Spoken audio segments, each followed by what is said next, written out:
Assalamualaikum warahmatullahi wabarakatuh.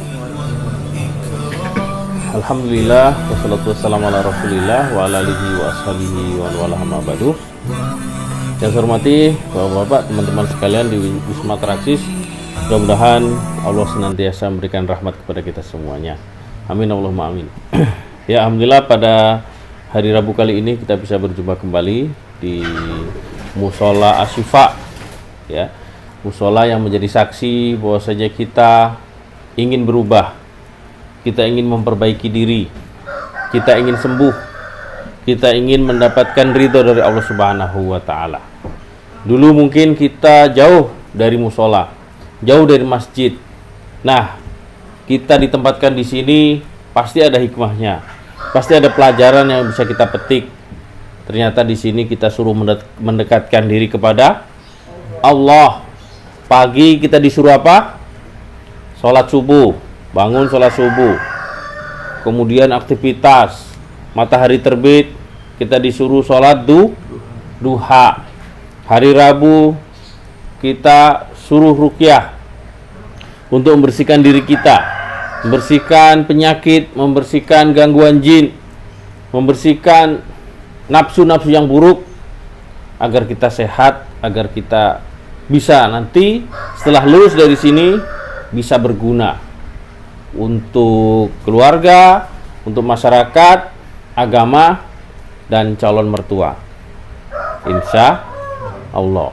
Bagi yang belum nikah, kalau yang sudah menikah untuk keluarganya. Oke, gimana kabar semuanya? Ya, alhamdulillah ya.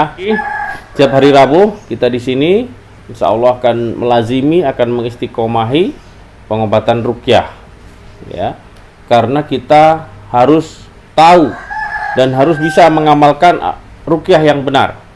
Karena kalau kita tidak kenal ruqyah, nanti kalau ada saudara kita yang sakit, tetangga kita yang sakit, dan itu bukan sakit medis, nanti bisa salah jalan. Karena penyakit itu ada yang sifatnya fisik, ada yang sifatnya non fisik. Kalau fisik badan itu memang bisa diterapi dengan dokter. Namun ada yang non fisik, bukan sakit badan, namun dia adalah gangguan dari bangsa jin. Itu larinya kemana? Ruqyah.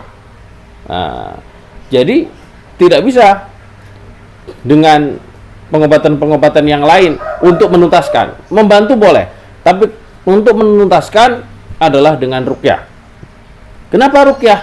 Karena Rasulullah sendiri sudah pernah diruqyah. Siapa yang meruqyah Rasulullah? Malaikat Jibril.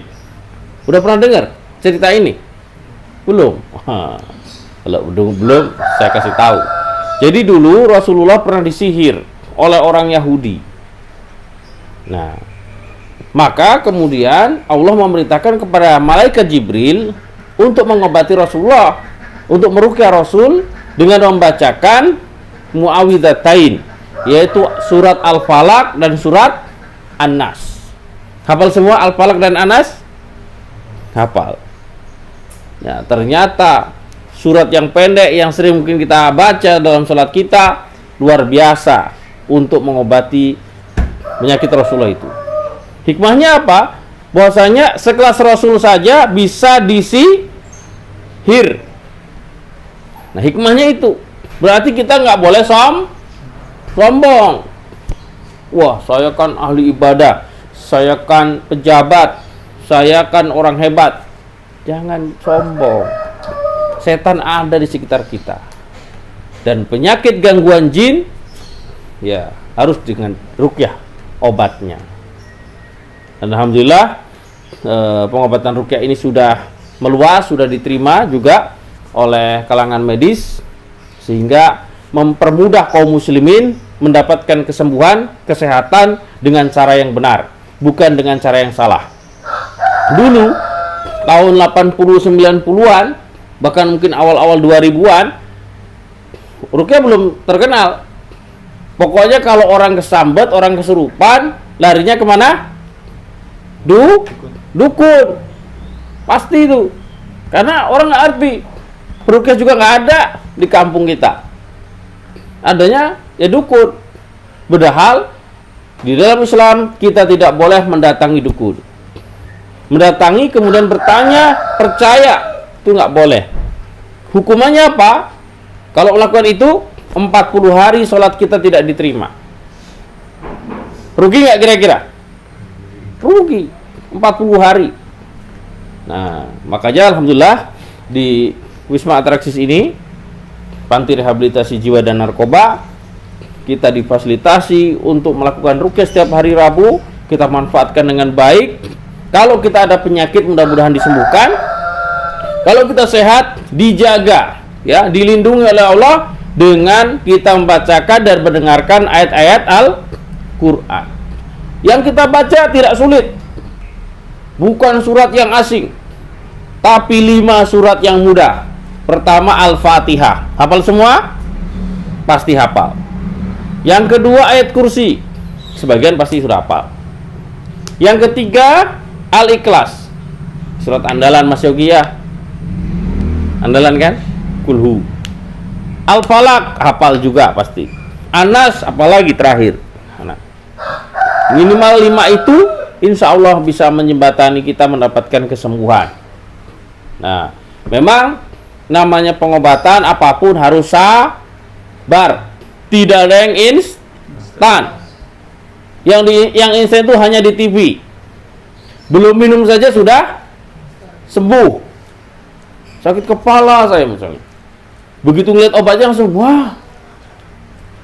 Gitu kan? Pernah lihat? Belum minum sudah sembuh karena memang gak sakit ya.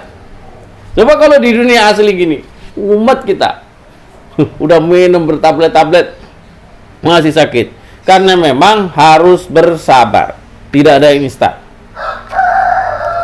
Tidak ada yang sulap. Ya.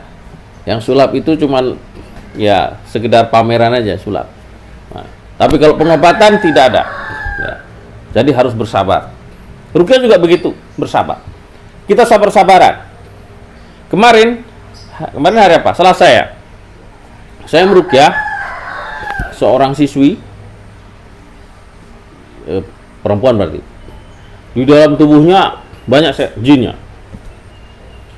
Ini sudah berkali-kali saya ruqyah. Puluhan kali Pak mungkin. Karena ini pasien lama saya. Saya sudah 1 tahun yang lalu kenal saya. Ruqyah kemudian sembuh, ruqyah lagi. Ini kita terus ruqyah. Nah, kemarin hari Selasa, alhamdulillah. Mulai jam 1:30 sampai asar. Saya bacakan ayat-ayat Al-Qur'an. Kemudian barulah dia mengakui. Mudah-mudahan dia benar nih ngomongnya. Sudahlah Ustadz, saya sudah capek. Setiap Ustadz baca, kami tersiksa. Bahkan Ustadz gak segan-segan membunuh teman-teman kami. Karena memang kalau ngeyel, jin itu bisa kita bunuh. Nah, sebagaimana nyamuk. Nyamuk bisa dibunuh? Dikeplak aja bisa mati kan? Jin juga bisa begitu. Kalau ngeyel nggak mau nurut, masih mengganggu, kita bunuh. Nanti ada cara-cara mengeksekusinya. Alhamdulillah kemarin dia dan anak buahnya yang selama ini kalau kita ruqyah itu 3 orang 4 orang megangin. Di sini ada yang pernah lihat orang kesurupan? Belum pernah? Pernah lihat Mas? Pernah di kampung. Nah, dipegangin kan? Karena tenaganya kayak Superman. Kalau perempuan Superwoman lah. Wah. Kita juga yang ruqyah itu keringetan, puasa. Itu berkali-kali. Alhamdulillah kemarin dia mengakui. Dia namanya Nenek Rini. Kan udah nenek-nenek, saya panggil nenek-nenek. Namanya Rini. Ya kayak orang Indonesia lah. Itu kan nama Indonesia lah ya. Saya ganti Zainab gak mau. Susah amat. Udah Rini aja lah.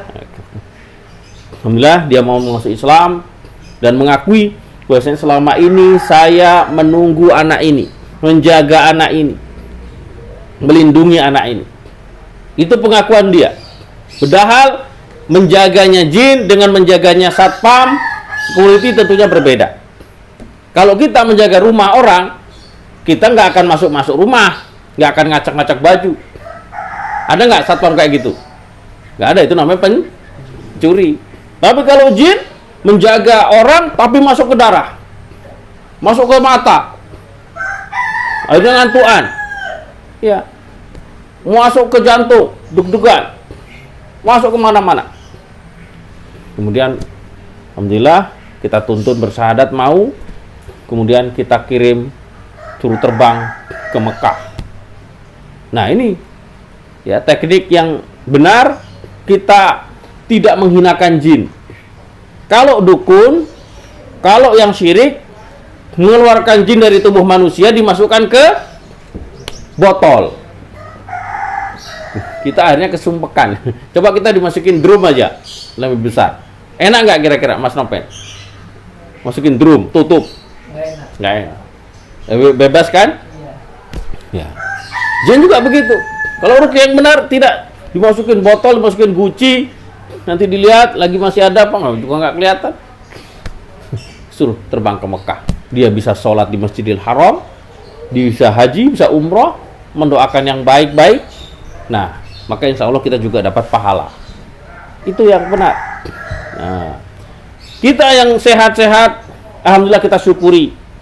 Ya. Kalaupun di sini ada reaksi, kita sudah siap, ada plastik. Ya, kalau haus ada minum. Sementara banyak saudara-saudara kita, mungkin di kampung-kampung kita, yang sakitnya bisa bercampur-campur.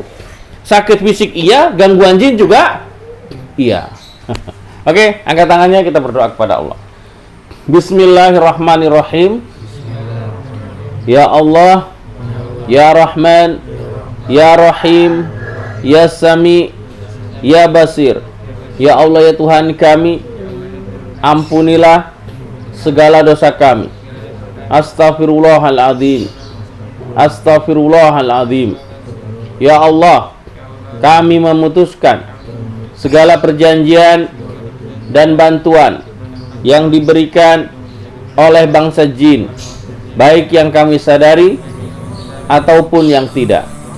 Ya Allah, jadikanlah ayat-ayat Al-Quran menjadi obat bagi kami dan menghilangkan segala penyakit, sifat buruk dan gangguan, baik setan jin ataupun manusia.